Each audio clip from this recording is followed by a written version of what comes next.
I guess if you're going to play a meaningless Rose Bowl game, you might as well put on a show. Welcome to Buckeyes Live here at the Voice of College Football. For the next hour, we've got our two guys, Tony Gerdeman, Buckeye Scoop, Steve Hellwagon from Bucknuts on 247 Sports. We missed Kevin Noon this afternoon, but we will try to make it through. Guys, how we doing? Doing good. How was the trip? It was great. Other than the fact that it rained for the first 3 or 4 days we were there, and it's the worst weather I've ever seen in Los Angeles. I probably spent about 30 days of my life in Los Angeles, and it was by far and away not Los Angeles typical weather. By the end of the week, the rain finally pushed out. It was basically like, if you looked at the radar, it was like a big green blob just sat over Los Angeles for about 3 days. And they get rain like that every now and then, but it's pretty uncommon to have it like that. And as a lot of people know, the weather in Northern California was 10 times worse. They got dumped on with heavy snow up in the mountains and in the areas. I don't know I don't think it was San Francisco per se, but inland, Northern California areas got just decimated. It was, I think the governor, the very popular Gavin Newsom,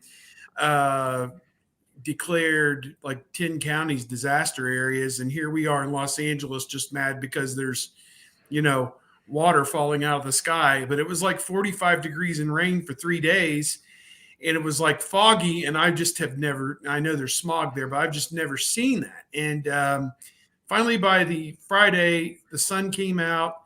And on Saturday, game day, it got up to about 60 degrees and was sunny. It was a perfect day for football at the Rose Bowl, not a cloud in the sky. And once again, we were reminded why that's the greatest place on God's green earth to watch a football game. It is interesting. They're having the championship game in Los Angeles next year, and it's going to be down at the SoFi Stadium, which is state of the art and, professionalized and has suites and, all those great things, but it ain't the Rose Bowl. So, I guess we can sign off on the fact that there may not be another championship game at the Rose Bowl again, but at least they've got the Rose Bowl. So that's that. I will give Kirk Herbstreit some credit for this because he basically encapsulated, and I've heard him say this maybe 20 years ago to start, and I think he states it each and every year. And I think, I don't want to speak for you guys, but experience the same feeling and vision being a youngster in the Midwest on a gloomy January 1st, whether we're buried in snow or even if it's just a rainy overcast, and all of a sudden, your TV screen lights up with that Rose Bowl and the baby blue sky and the San Gabriels and the field, and it's just like this other world has opened up, Tony.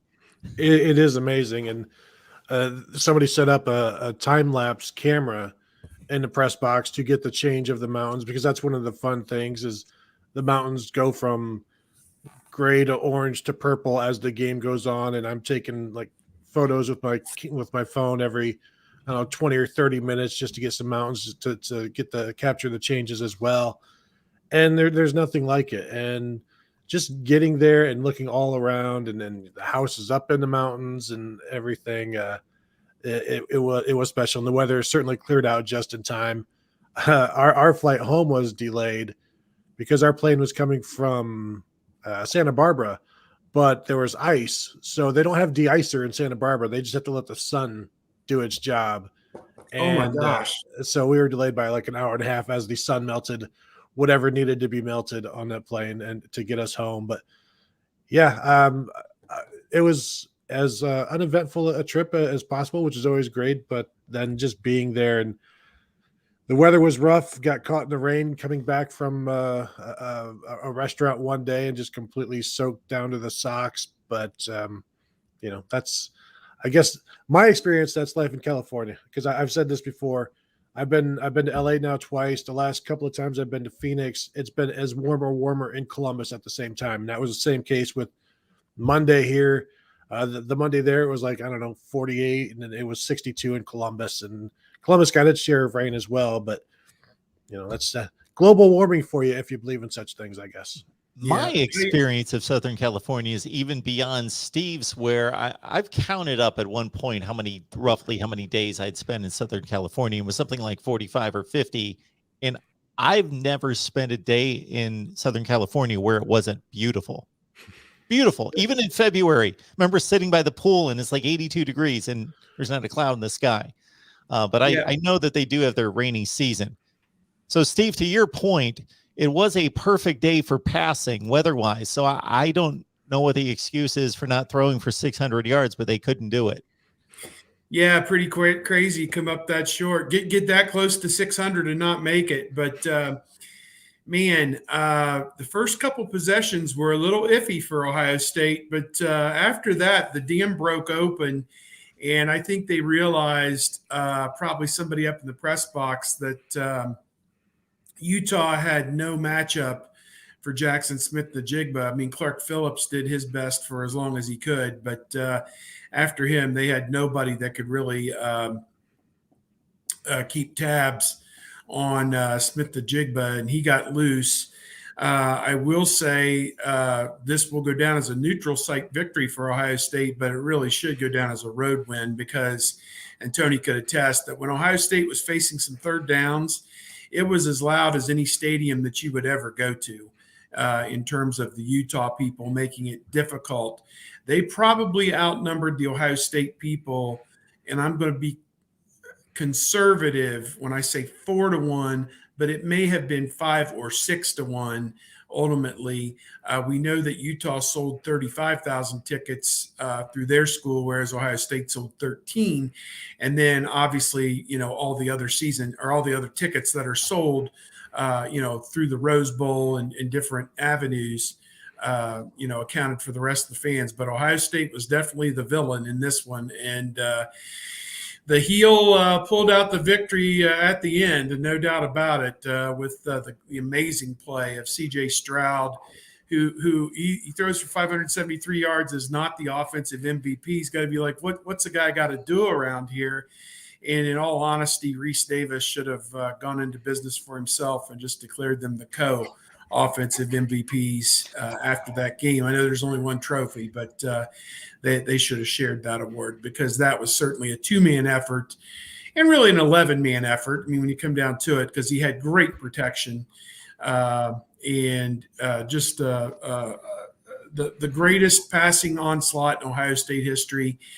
And honestly, I turned to Tony, his guy, Tom Moore, was down on the field with me taking photos. And, we were both down there. And he and I share our snide comments to one another. And my first one was, your guys aren't getting it done here today. What's going on? And then later on, after about the third or fourth touchdown, it was like, they're going to kill people next year, as the place is going nuts, So that's what you kind of came away from that game thinking is who or what is going to keep a limit on what that offense is going to do next year. No Garrett Wilson, no Chris Olave, no problem, because Marvin Harrison stepped right in. And Jackson Smith-Njigba is going to win the Biletnikoff Award, and C.J. Stroud's going to win the Heisman Trophy if they play anything close to that next year. Again, football's a team game, and their defense could let them down somewhere along the way, and they could lose a game. But I have a hard time wondering who's going to keep that team under 35 points in a game next year. Well, they score 48 and they turn the ball over twice in the end zone. Like, you want to throw 2 more touchdowns on there and make it 62. And I talked to Kevin Wilson after the game about Jackson Smith-Njigba, and he's like, yeah, 15 catches, but 16 targets. Like, the first time they threw to him was incomplete. The next 15 completed. And you're talking about receptions of 50, 52, 50, 40, 30, 30. Like, it was ridiculous. And just one right after another. And the accuracy of the throws, the catches, And I go back to the first time we ever saw Jackson Smith-Njigba in an Ohio State uniform was spring practice of 2020. Everything that people saw in the Rose Bowl, we saw that day. He was catching against everybody and all kinds of catches anywhere on the sideline, deep, over the middle, making every single catch. And it was one of those moments where you're like, this guy is really, really good. Same thing happened the year before with Garrett Wilson. Then, of course, after that practice, the world shuts down and, we're still trying to dig our way out of it. But everybody saw all of his capabilities in this game. They saw it against Nebraska last year with just the one catch, and then again, what was it, Nebraska this year where he had 15 catches. So he's shown what he can do. And then next year, who knows? I know the question is, do you leave him in the slot or do you move him outside, put a Emeka Egbuka in the slot? There's arguments for all of those. And I'm sure we'll talk about that 15 times before we actually get to spring football or whatever. I don't know that there's a bad answer, but just the way he was utilized in this game and over the last half of the season, Mark, I mentioned this to you before the show. Last 5 games for Jackson Smith-Njigba, 60 catches, 958 yards, which would put him as that would be the 10th best pass receiving season in Ohio State history. And it was the last 5 games. And the 2 times without Garrett Wilson, he averaged 15 catches. And I can't do the math real quickly, but like 290 yards receiving or whatever. And then the question is, where does that rank in individual performances in Ohio State history? Steve and I think we've been, you and I have been in the stadiums for all 3 300-yard individual performances: Eddie George, Trey Sermon, and Jackson Smith-Njigba. I honestly, I don't know how you top this one. I try to sort it out myself. I posted a video earlier today, and Tony and I were talking about some of these great performances, and you have to put it in context, especially if you're talking offensive performances solely. Of course, you're not going to find the type passing numbers for any Ohio State player pre-Dwayne Haskins, period. Troy Smith is going to put up the wins against Michigan and remarkable performances from a total offensive standpoint and so forth. But just because of the importance of the games, I'm still going to put Zeke Elliott kind of as a collection. Wisconsin, Alabama, Oregon is just astonishing to me because of the pressure of the situation in each game and the opponents. But Tony, you both touched upon it.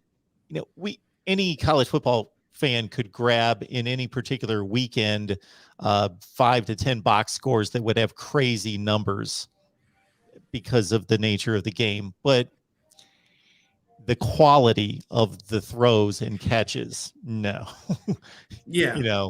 Against tight coverage at times. Sure, they got wide open at times, but man, especially I think the quintessential one was the one from the left hash all the way to the right corner, with JSN twisting with the ball over his head, just the difficulty of that catch. And that's like an Aaron Rodgers throw, just unbelievable. Like Jerry Seinfeld said about George Costanza when he got red hot one day.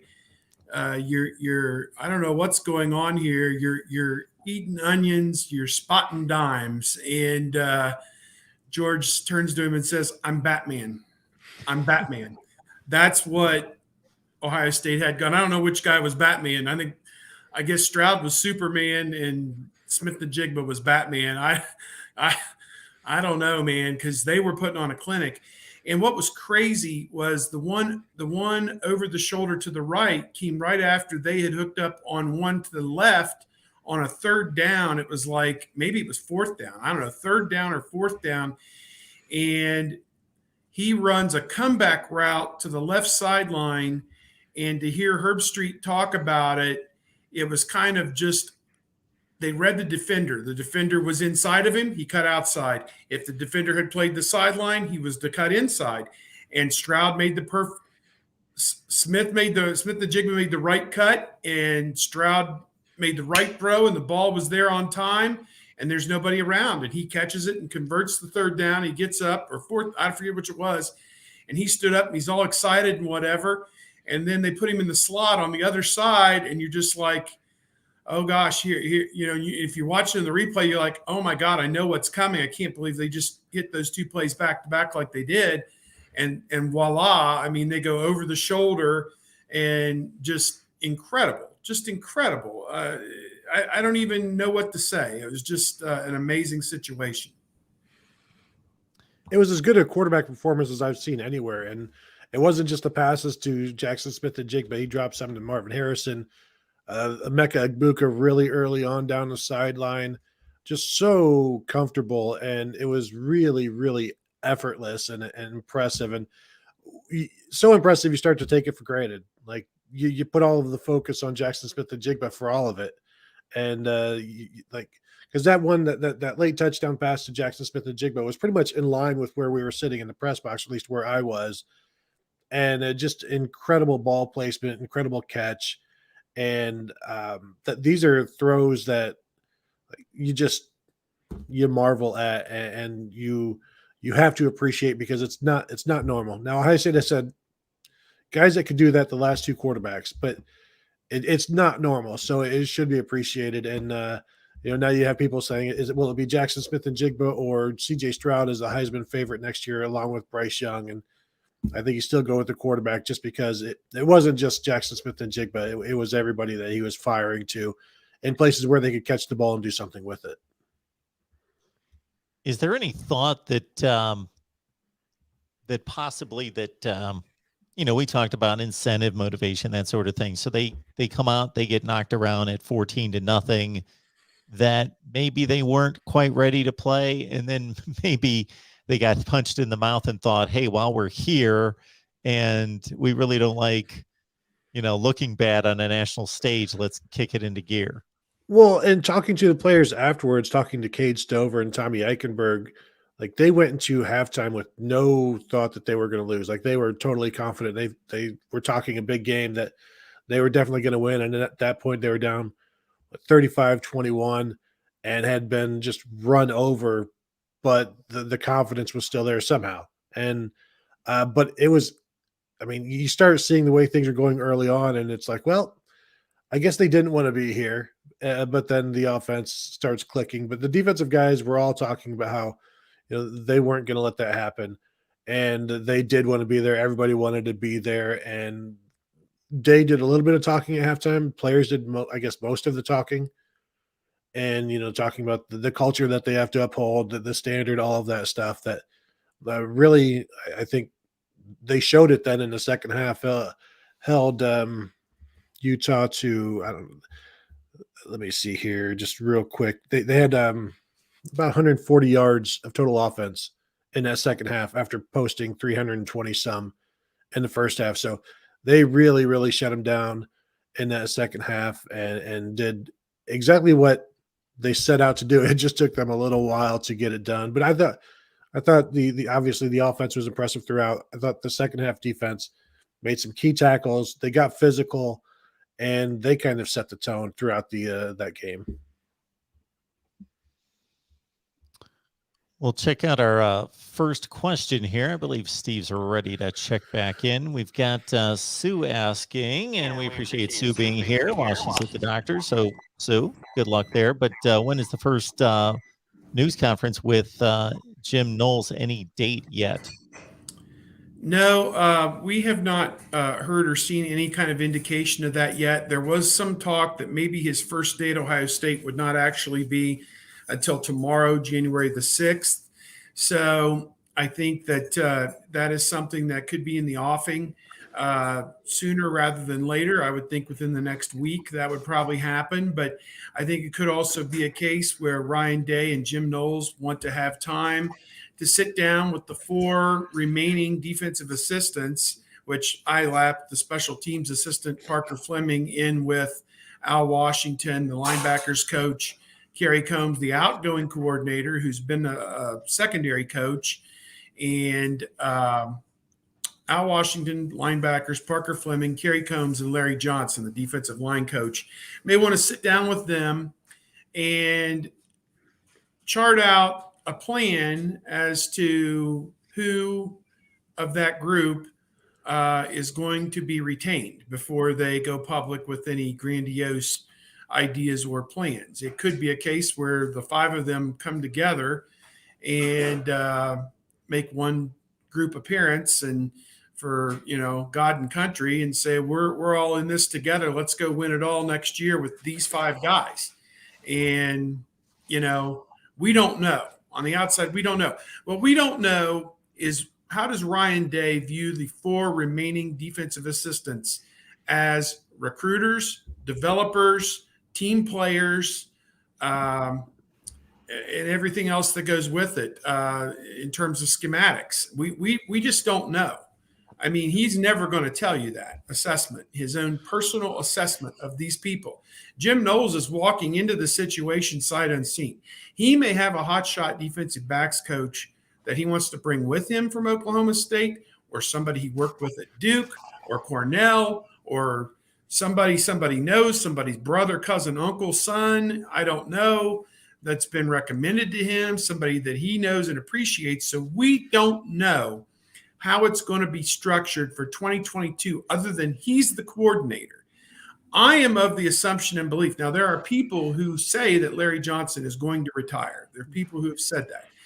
I don't necessarily subscribe to that theory because I think he's been actively involved in recruiting Omari ABOR, the defensive end that just committed 3 days ago or 4 days ago, whenever that was. I think he's been actively involved in that. And that kid specifically mentioned wanting to play for Larry Johnson. So he's not been told that Larry Johnson is done. And so until we get that, I don't know. I think Al Washington, the linebackers coach, gets some rope. We've talked about this on the show for weeks, that the linebacker play hasn't been what everyone was hoping it would be. But again, the material was not what is Ohio State standard. In any way, shape, or form, the Bill Davis era, the recruiting and everything else that they had at linebacker was so substandard. Not even Jerome Baker or Raekwon McMillan were walking through that door. Okay. And those guys were good players compared to Ryan Shazier and, X and Hawk and Laurinaitis and, boom, boom, boom, the 15 All-Americans who were there the 15 years prior. So they've been at a lower level of linebacker play. He helped recruit Gabe Powers, CJ Hicks, and probably had a hand in Sonny Styles, who's going to have to play, I presume, bullet, safety, outside linebacker, whatever, at the college level. I think Ryan Day is going to give him a little bit of rope to coach those guys for 1 year and bring them along. Plus, you got to, with a year of development, where are Eichenberg, Stover, Chambers, and Cody Simon going to be 8 months from now, as opposed to how they all played pretty well in the Rose Bowl? So, Simon didn't play because he was hurt. But so I think he gets a pass. Parker Fleming, they don't need to free a spot because Matt Barnes left, And if Ryan Day liked the work he did on special teams, the kickoff return in the Rose Bowl notwithstanding, and I didn't see Parker Fleming flailing and missing and flailing and missing like the 7 Buckeyes who missed on Britton Covey, who everyone knew was a great return man. It wasn't on him. So that leaves Kerry Combs, and that's an interesting one. Does he want to be part of the future? Is he going to be an impediment? Is he seems like a company guy, making a ton of money? I mean, where are you going to find another job making that much money? So if they keep him anywhere close to that salary as a co-coordinator or secondary coach, I think it'd be a hard thing for him to turn down sticking around. So a lot of dynamics there, Sue. I think they need time with one another to feel each other out. And Jim Knowles needs to figure out who can I put a winning defense on the field with and who is not part of the plan. Anything else on that, Tony? Sorry, I was just You're good. looking at some breaking news. I still expect more changes on the defensive staff. And in terms of when we have gone to until signing day before talking to new coaches before. So it wouldn't surprise me if that happens because coaches are also out recruiting, and that's an easy excuse for not being able to talk to them. Well, they're not even here right now. They're not even in the city, not even in the state.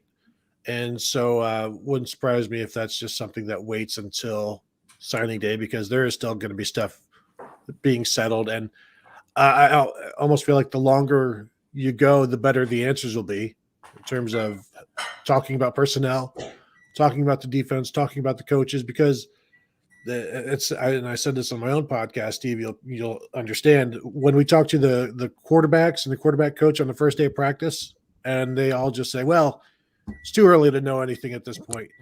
Those are some of the answers you're going to get from Jim Knowles if we talk to him this week. It's, well, I don't know that yet. I don't know who we have. I don't know this. I don't know that. Give him another month and he'll have more answers, I think. And will he be open with those answers? That's one of the things we all discover on our own when we try to talk to coaches and get stuff out of them. But I'm not expecting anything, but in terms of immediate, because of the recruiting stuff. And because there's been precedent set that sometimes we just wait until signing day. And so that's where I am, but nothing would shock me right now because, well, we have an afternoon, so let's do it now and just get it out of the way. But really, all of the questions, there's going to be so many questions about who else is leaving, who else is staying. And if they can answer those questions, then get it out of the way. If they can't, just put it off. We talk Buckeyes each and every week with all of you, so please join the discussion. Leave your comments and questions. Of course, the Super Chat's available to contribute to the show, to the channel, and help us to continue to expand here at the Voice of College Football. Tony Gerdeman's here from Buckeye Scoop, also Steve Hellwagon from Bucknuts on 247 Sports. Tony, if you can let some folks know what you got going on this week. This week, I will I'm just reacting to Tanner McAllister, the Oklahoma State defensive back, who is in the portal, is committed to Ohio State. So that's probably be writing about that at some point today. And then also working on the Diamante Trayanum story. Talked to our Alex Gleitman, talked to him recently. Talked to Steel Chambers about making the transition from running back to linebacker. So we'll be doing that probably today as well. And then probably tomorrow, just getting out some final thoughts on the Rose Bowl trip and what it means for the future. And that'll all be at BuckeyeScoop.com. What you got, for everyone, Steve? As he said, it was great news that just broke here in the last few minutes. Tanner McAllister picking Ohio State, coming from Oklahoma State with Jim Knowles. Obviously played for Jim Knowles there. Knows all about the defense and how that's going to go. And so I think that's tremendous. I don't know that he steps right into a starting position because you do have Josh Proctor coming back from injury. You have Ronnie Hickman, who was by leaps and bounds the leading tackler on this team this year.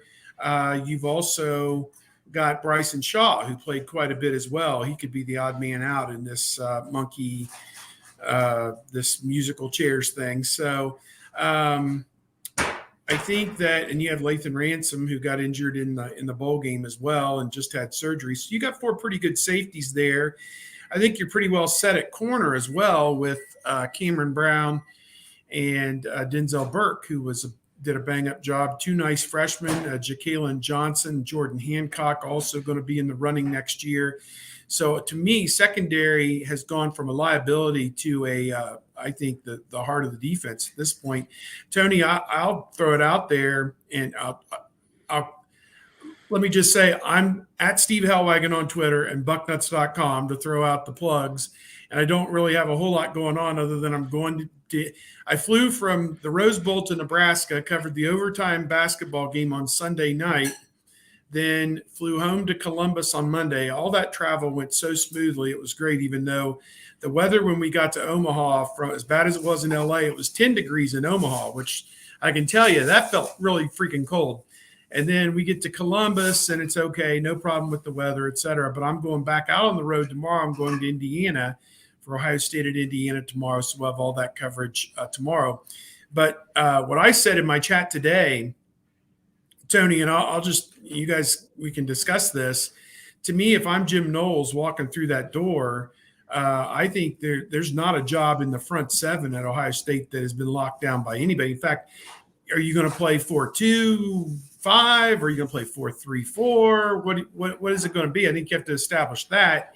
as much before you declare that, okay, Jack Sawyer by osmosis is now the starting defensive end, and JT Tuimoloau, and Tyleik Williams, and there's going to be a changing of the guard at I think most of these front seven positions, and until you know what a Gabe Powers can do, you can't rule him out as a potential starting linebacker. So, I think all seven of the front seven jobs, to me, if it was me, I would walk in the door and I would pound on the table and say, go earn it, boys.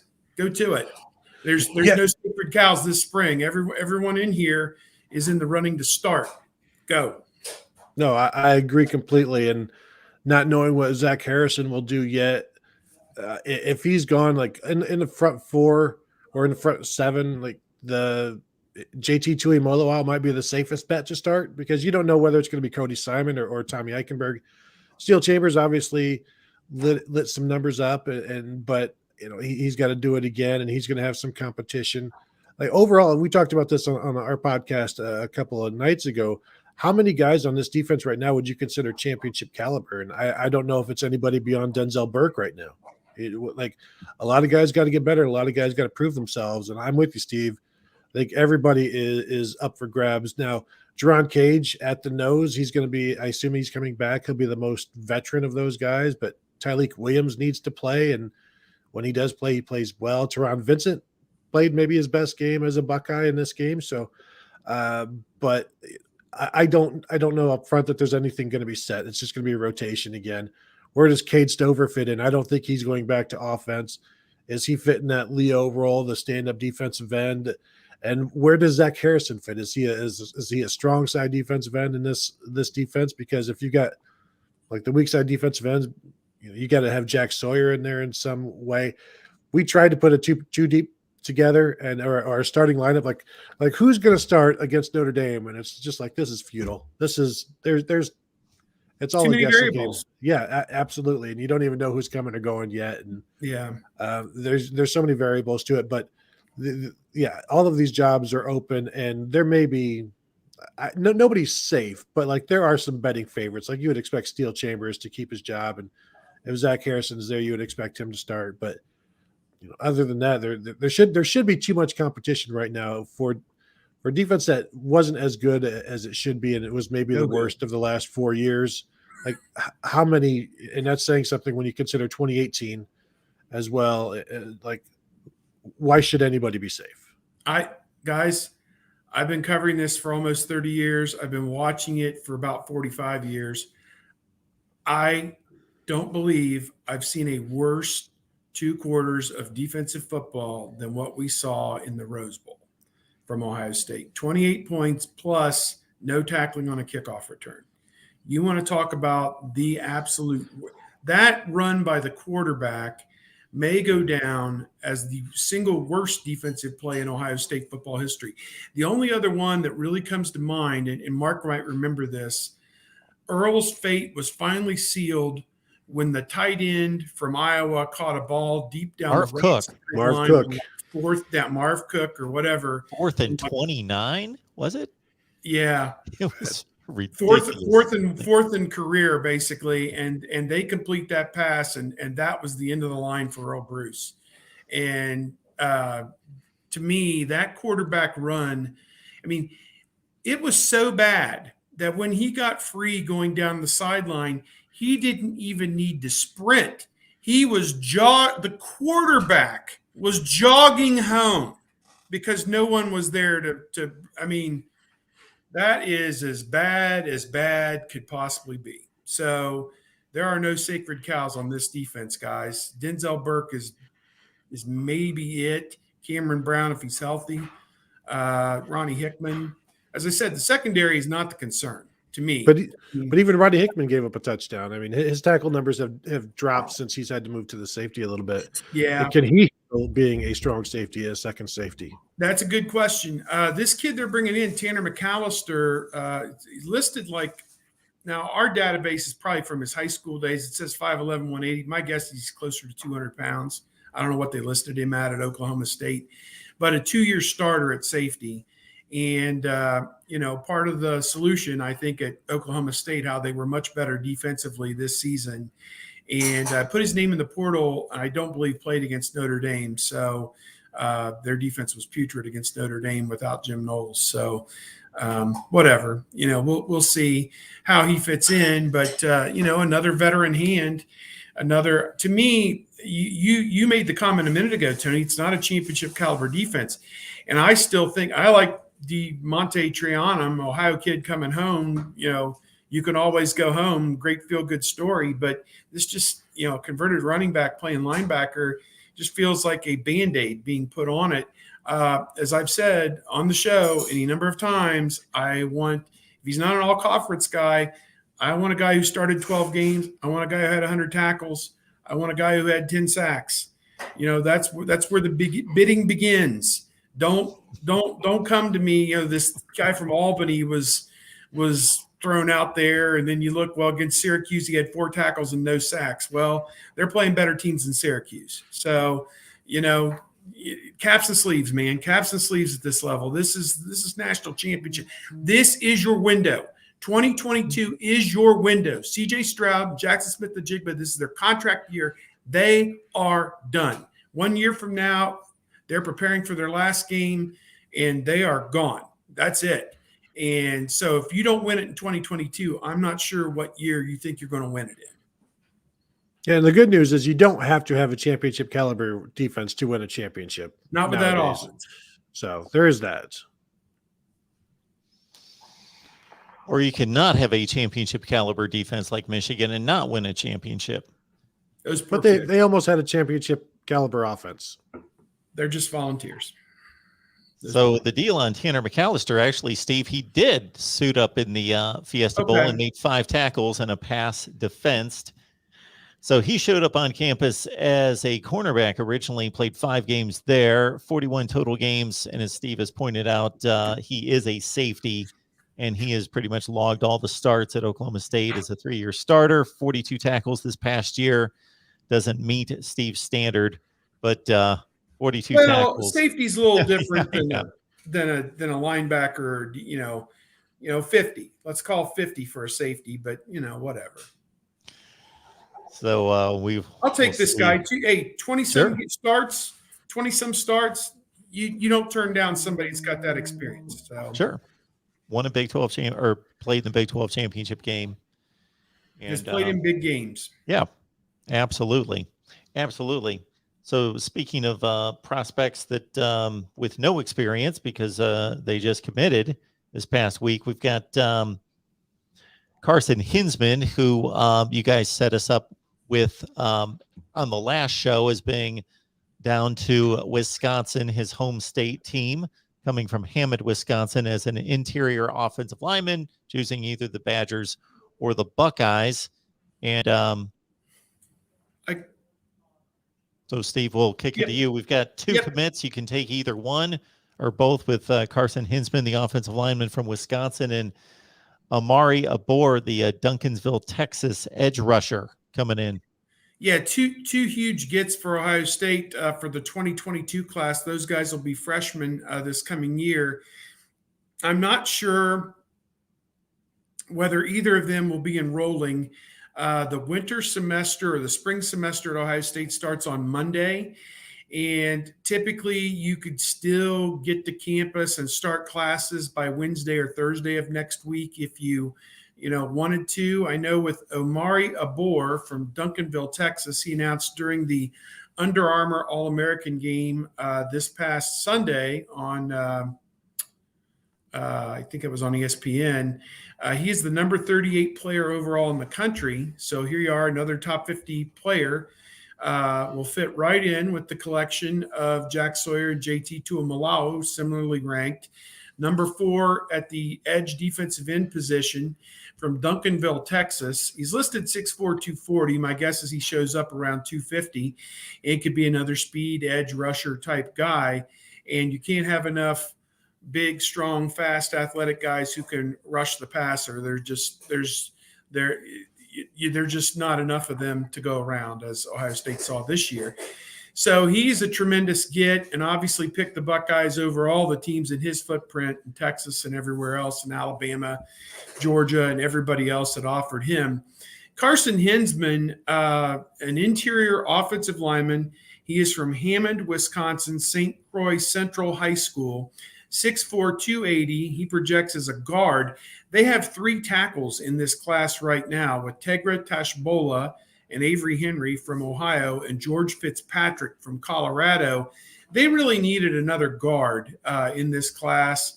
And to get him away from Wisconsin, it came down to Ohio State and Wisconsin, and Carson was so torn on this decision, he could not announce in mid-December and sign, and it took him another week or two.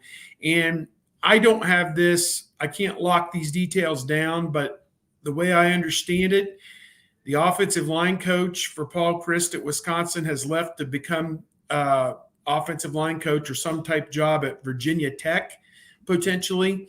And maybe that was the thing that swung it for Ohio State, that there was no continuity going to be at Wisconsin with the guy who had recruited him. You guys might have nailed that down better than I have about the assistant coach from Wisconsin going to Virginia Tech, but that may have really factored in Carson HINZMAN's decision to pick Ohio State. It seems that Greg Studrawa will be back as the offensive line coach. I know the Michigan game didn't go the way he or anybody wanted for the offensive line with the pre-snap penalties, the holding penalties, and the sacks.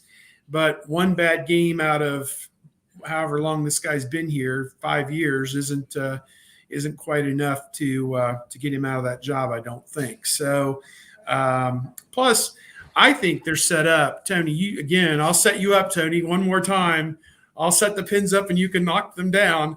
I think this is a powerhouse offensive line next year. I think you got Paris Johnson at left tackle, Matthew Jones at left guard, Luke Whippler at center, Harry Miller, if he's healthy, at right guard, and DeJuan Jones at right tackle. And then you've got like Josh Fryer and Enoch Mavamahi and anybody else who's kind of, Donovan Jackson, obviously, who was a freshman this past year, all kind of waiting in the wings. You've got 2 backup centers with Matthew Jones and Harry Miller who could fill in for Whippler. I think they'll find their best 5 involves Whippler playing center and Harry Miller at guard, although, maybe they think it'll be Harry Miller at center and Donovan Jackson at guard. I don't know. I guess you go through spring ball and you work through that. But to me, it's a powerhouse offensive line, and they get away from this tackles playing guards thing, Tony, that hamstrung them so poorly this year. It just killed them. So, whatever. Well, that powerhouse offensive line needs DeJuan Jones to decide to come back this year if he's still on the fence thinking about that, because I think he's a project as an NFL player. I mean, you'd have to put 3 years of development in him before you would ever put him on the field to block a Watt brother because, buddy, again, caps and sleeves at that level. You being 360 going to get you so far, but you got to be able to move your feet, and and this is the thing with our great fans. They poo-poo the players when they don't hold up to reservations and whatever, but I don't know, just he's not good enough for the NFL, but he's he needs 2 more years of seasoning at Ohio State type thing. You know how they are. Well, and we saw against Michigan that there are some rushers who give him some trouble, and definitely coming back would raise his stock. If he doesn't come back, then you're looking at like Josh Fryer as your right tackle, and they like him, but he's, or Enoch Mavamahi, guys who have all been guards before, maybe Donovan Jackson. And that's, I think, one of the complaints about the situation with Greg Studrawa right now is, where are the tackles? And the tackles are the projects, the Avery Henry, the Zen Mahalski, those guys who are, low-ranked guys that you pick because they're big. Very much like a DeJuan Jones, who was a low-ranked guy, but at the end in February, everybody wanted him because teams needed another guy. And he has panned out, and he has the basketball background that really convinced a lot of coaches that he would be okay. But I'm with you, Steve. Like, if those guys come back, they have enough depth on the interior. The tackles are a concern. The starting tackles aren't necessarily a concern. It's what's behind them. But having guards at guard, I think, bodes well for the running game. And having Travion Henderson a year of experience under his belt, knowing what he did wrong, knowing what he did right. Coaches knowing better how to use him will help him next year. And I'm also interested to see what happens with Mind Williams, because he could go somewhere and carry the ball a lot more than he did this year. And will he, or will they tell him you'll get the ball more than you did this year? And I still there's plenty to like about the Ohio State offense, and you're looking at another 45 points a game, just like they did this year. And just an explosive offense as we all expect. So the live chat has me pulling up the TV numbers for the Rose Bowl. Have you guys looked at this? This is pretty astounding. I've seen some different numbers where Rose Bowl finished like just below the Alabama game, and I've seen others where it finished just above it. Yeah, it seems to be varying degrees. ESPN's email read that the Georgia-Michigan game was in the 17 million range somewhere, or maybe more. 17-2. And the Ohio State game and the Alabama game were both 16.6, so very comparable. I think it's one of the very few times that another bowl game is going to be right at where a semifinal was, but the nature of those semifinals was obviously, unwatchable for the longest time. And I think, again, December 31st is just not the time for this. And there's reasons why. I think people in the Eastern time zone, for some people, as strange as this may sound, when it's Friday, December the 31st, that's still a work day. I know half the country takes that day off, and then as you go progressively across the country, that's 12:30 Pacific time. And even if you're taking the last 3 hours off, you're still at work when that game starts. You know what I mean? So take it 2 p.m. on Friday, knock off, enjoy New Year's Eve. Well, it's already halftime of the game, So you have a lot of viewers who are not captive audience in front of their TV at home when December 31st is a weekday. So that is, I think, part and parcel of the problem. I put this on Twitter, and I steadfastly believe this. The semifinals, when it's the Rose Bowl and the Sugar Bowl, I think they're linked together. It's perfect. 4:30, 5 o'clock, and 9 o'clock, 8:30, whatever. Perfect. That's how it should be. When it's not at the Rose Bowl, the first one needs to be at 12:45 p.m. on January 1st against no other competition. Citrus Bowl, Outback Bowl, hit the bricks. You're on December 31st because you're insignificant. We're going to draw a 19 in that slot. We're going to draw a 19 in the Rose Bowl slot. And then for the evening semifinal, we're going to draw another 19. And that's how it should be. The Sugar Bowl, hit the bricks. When you're not a semifinal, hit the bricks. This proves part and parcel forever. Rose Bowl, 5 o'clock is not moving and shouldn't move because it draws viewers. Now, granted, it was a competitive game and Ohio State was playing in the game, which the semifinals didn't have either of those things. But to me, that's how, if I was a programmer at ESPN, I would tell Hancock and the boys at the playoff, this is how it's going to be. And tell the Sugar Bowl, this is how it's going to be. Yes, you're on January 1st once every 3 years when you have the semifinal. Otherwise, when it's Baylor against whatever that was, Ole Miss, hit the bricks. 3rd, 2nd, 31st, wherever, you're over there. Because those other games don't mean anything. I mean, I don't know what the Sugar Bowl drew. 9.8. Yeah, and it wasn't that good of a game. I mean, it was Baylor was up 21-7, it seemed, for the longest time. So whatever. And, when Corral got hurt, the game was basically over. So, that's my feeling. You guys tell me what you think as denizens of this game, protectors of this sport. The semifinals need to be on January 1st. I know that kind of screws up the idea that we're going to have 5 or 6 games on January 1st, but I want to tell you, December 31st was pretty cool this year because we had a few other games and some other stuff going on. And, you can have that January 1st feel on another day. Just, to me, the semifinals should be on January 1st. I can't poke holes in that plan. It sounds like a good one to me, and I usually like to poke holes I mean, in why people's do you want plans. Notre Dame and Oklahoma State to play in a Fiesta Bowl at 11 o'clock local time or 1 o'clock Eastern time? Why in God's name would you ever want that? That should be in prime time. I mean, they lock the games into a certain time before they pick the teams. I would do it the other way around. I would say, well, we're going to have a little bit of flexibility with this. We're going to give you 4 weeks notice, but this is how it's going to be, and I don't know. You don't know the teams.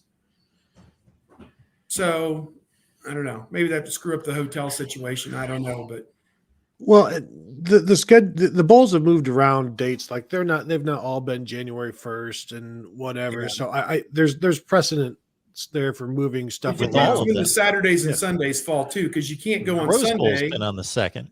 Well, Yeah, and you here's can't my go on thing Sunday about, because of the NFL. well, I get annoyed by that. I get annoyed by the whole NFL stuff. Like the just No, ESPN's an NFL partner. well, so just the deference you got to a the kowtow. NFL. Then you know what? If you're going to defer to the NFL, then just stay a second-class citizen. Just accept it. Accept all of the stale biscuits that they'll give you, and just that's your life. That's who you are. You shouldn't think anything else of yourself other than Never aspire to get that 20. You're never going to get that 20. No, you don't deserve it. You're not real football. You're just college football. Just looking at some old ratings here, like trying to see if where things have gone. And there was a Stanford Iowa game a few years back that did not get the best ratings, as you might suspect, down to like 13 million or whatever. But yeah, I'm okay with that plan. The 3 New Year's days, and if you want to go opposite it, go ahead. I get annoyed about the Sunday, and we can't do Sundays, and I get annoyed by the Rose Bowl. We can't do the 2nd. We can't. You've done it before. You do it every year. The January 1st is a Sunday. You back off, and so I get annoyed at the Rose Bowl being this holier than thou. We don't move for anybody. You move for the NFL. You move for the national championship. You move for this. You move for that. Sometimes you just don't want to move when you don't want to, and whatever. I'm okay keeping it January 1st. How they're doing it, I like Steve's idea. But that's honestly that's an early start for a lot of people, but make that the East Coast semifinal. That's fine. Started at 1 or whatever, like Steve said. I'm good with that. These numbers have to be telling the TV executives a lot of what Steve just framed. When the Rose Bowl, you had a Utah team who's not drawing anyone outside the state, and Ohio State obviously draws an enormous crowd, but it still had that among college football followers that the Rose Bowl is not what it used to be. Well, it's drawing what a playoff game that's supposed to be for all the marbles, and we understand Cincinnati, and nobody tuning into that game certainly thought that the game was in doubt starting with the first play of the game, but still, it's a playoff game. And then even Georgia, Michigan, with all that star power and brand name in prime time, barely did much better. Yeah.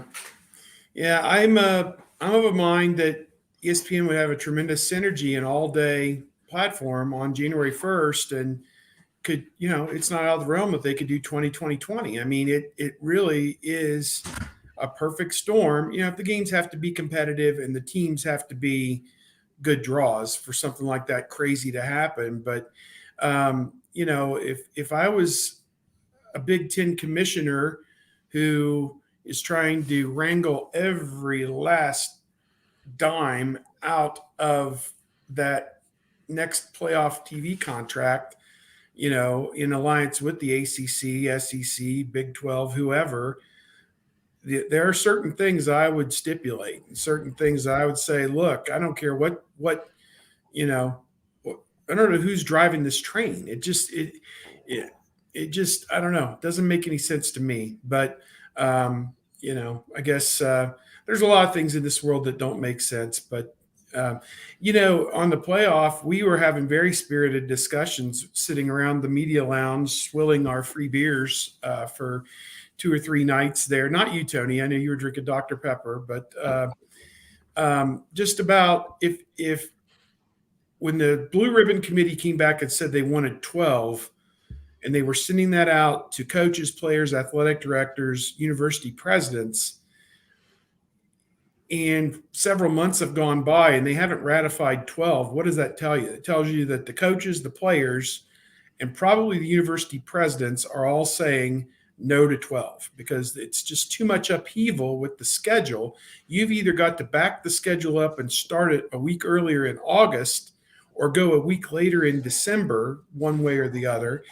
And I think the athletic directors are like, hey, I got a budget to balance here. I've got 7 more administrators to hire at $100,000 plus perks to do nothing from what I see in these bloated athletic departments. Squeeze they're going to want to squeeze every dime out of that. The athletic directors are. Conference commissioners are going to want to squeeze every dime out of it. More games, more money. But I don't think the constituencies who are involved in this game or the protectors of academics want any more creep with this season. It's got too big of a footprint already. Does anybody need to be watching college football on January the 20th when you're 3 weeks deep into the spring semester? I don't think so. So to me, if the constituencies involved in the game, the coaches and the players and the university presidents wanted 12, we'd already have it, and they don't have it. So somebody's down on this, and so I guess this weekend is going to be a big weekend with everybody in Indianapolis. All the muckety mucks are getting together in one room to say we got to poop or get off the pot, because if it doesn't happen now, then it can't happen at the earliest possible time in a couple of years. So you got to back it up another year or two, and because of contracts and different things. So this weekend is vital in terms of the future of the playoff. I don't really think the season stretching it is that bad of an idea. I mean, college basketball covers 7 months of the year, from practice until the end of the tournament.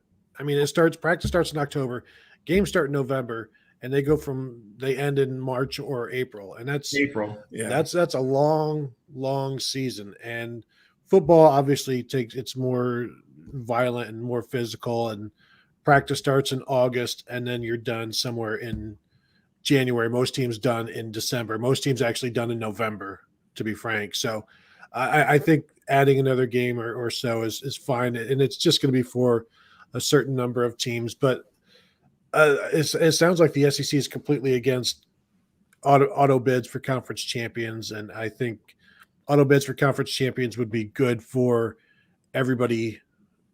I don't see a downside to it, honestly. I'm okay with an 8-4 team making a playoff, because there should be a reward. If you're expanding it, reward conference champions. It makes their conference champion, the Power 5 conference championship games, must see television, because the winner of this game has an automatic bid and is going into the playoff. And so it monetizes those conference championship games to another level, to where it puts Cinderella into the big dance if they, won a division at 5-3 in their division or whatever. And they're playoff games. Every conference championship game is a playoff games. And there's nothing to say that, okay, you won your way in. Well, you're the 8th seed. You won your way in. Okay, 9-4 Pittsburgh, or just throw them out there. I know their record this year was much better. You're the 8th seed. Hit the bricks. You're going to Tuscaloosa. Good luck with all of that. I borrow another Jerry Seinfeld line, but so not that there's anything wrong with that. So it's 3. Well, and for everyone of the detractors against what you just proposed, which I am fully on board with, conference championship games, the winners move on and they're in the playoff. The detractors will point out the 4 loss teams, but that is such an aberration. I've not sat down and gone through it, but I got a pretty good mind for this. You have to go back at least a decade to a 4-loss team that won a major Power 5 conference championship game. Yes, well, they've Wisconsin appeared in championship games. when they may have had 5 losses when they beat Nebraska when Ohio State and Penn State were Okay. ineligible. The But that was a probation, total because of the aberration. probation. Yeah. Probation, total aberration. Then Wisconsin lost the Rose Bowl and finished 8-6. So we had an 8-6 team in the Rose Bowl. That is correct. Yes. Hey, I bet they had a lot of people go with them though. Yes. From Nowheresville, Well, other than that, Nowheresville, Wisconsin. put an asterisk next to what I just said. Other than probation, you've got to go back well over a decade to find a 4-loss champion in the Power 5. Well, and by having 2 at-large spots, you have the wiggle room to put Georgia in there at 12-1. So, and you could even make them the 3 seed or whatever they were this year. And that should be your pitch to the SEC, because that's what they're uptight about, is giving out automatic. That the max that they can have is 3 in an 8-team system. Is that what their problem is? I mean, hey, I have a lot of bad language. I would say as a result of that. Like the first word I can't say, and the second one is off. So that's what I say to that. Good stuff here. Good stuff here. Well, we've got a championship game of sorts coming up on Monday night, the championship of the Invitational with Georgia and Alabama playing, and I will love to hear these two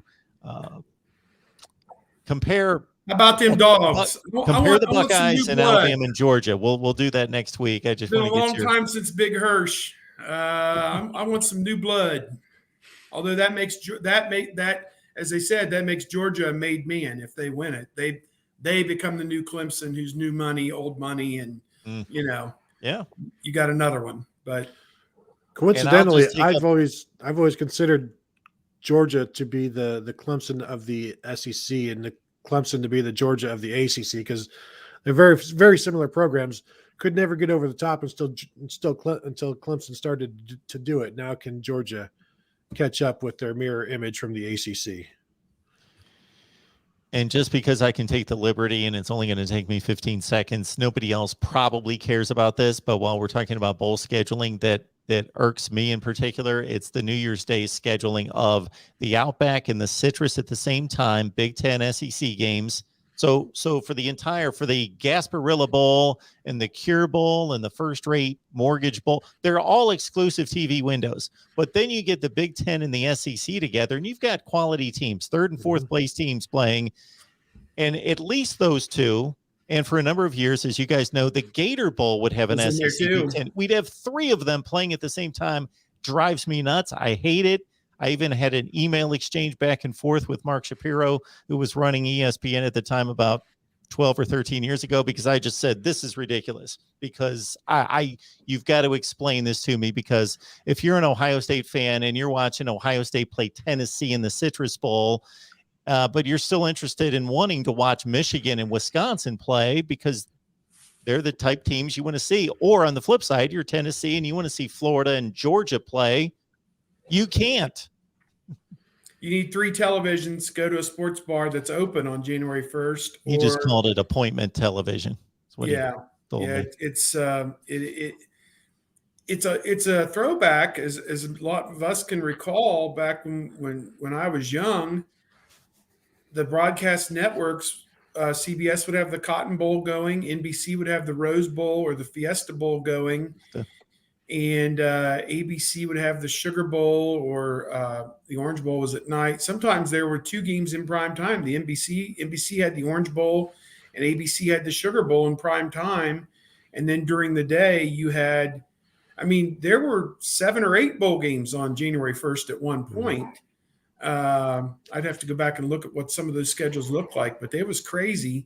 And you had as many as 3 games, maybe even 4 games going on in the 1 o'clock window. A lot of times, it was rare that somebody went up against the Rose Bowl, because I think everyone knew that was a no. I think there may have been some counter programming Fiesta Bowls against them, but it got crowded there for a while.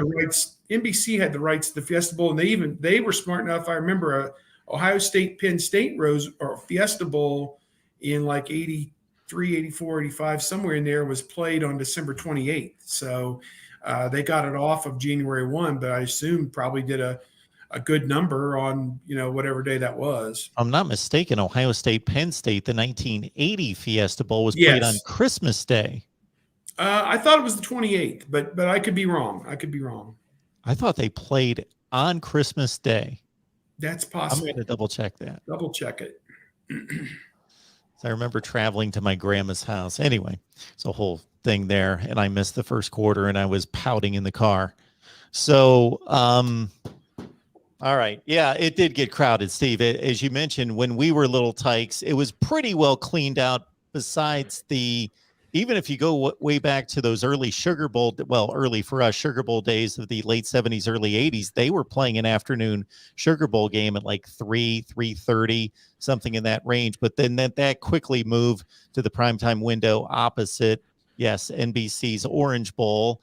And it was a pretty clean broadcasting day that you could pretty much catch everything except for that sugar versus orange. But then it quickly, the citrus came and the Outback and the Gator, and they really started throwing everything, the Fiesta, into New Year's Day. And it was, for 10 or 15 years, really crowded. Absolutely. Good stuff, guys. Appreciate you being here. Tony Gerdeman, Buckeye Scoop, and Steve Hellwagon from Buckeyes 247. I would hope that all of you would show some appreciation here. Consider that, and head on over to their respective sites to catch their work. All right, guys. Appreciate it. We'll see you back here next week. All right, Sounds guys. good. Take care.